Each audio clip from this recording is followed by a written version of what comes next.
Noch ein Song, den wir spielen können, das ist so, der ist entstanden zu der Zeit, wo ganz viele, in den Nachrichten so ganz viele tote Babys überall gefunden wurden. Und wir haben das Lied mal aus der Sicht eines Babys geschrieben und das heißt Abfalleimer Baby.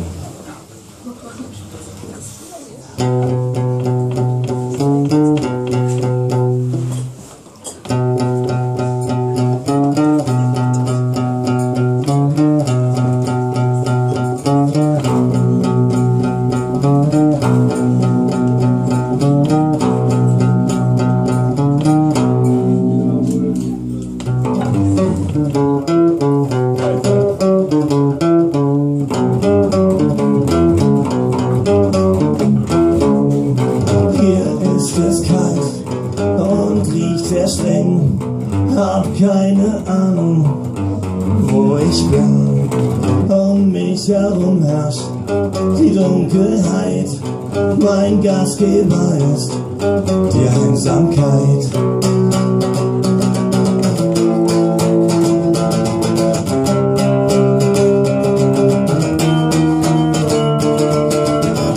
Tja, so ist das als Abfalleimer Baby.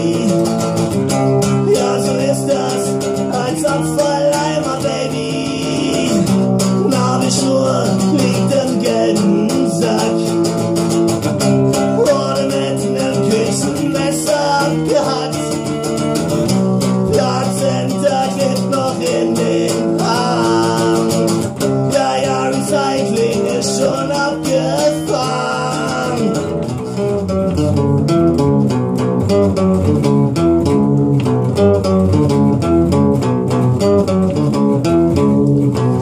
Ich hab nicht in den Plan gepasst und so wurde der Entschluss gefasst, mich lieblos in die Welt zu schmeißen und dann einfach in die Ecke zu scheißen.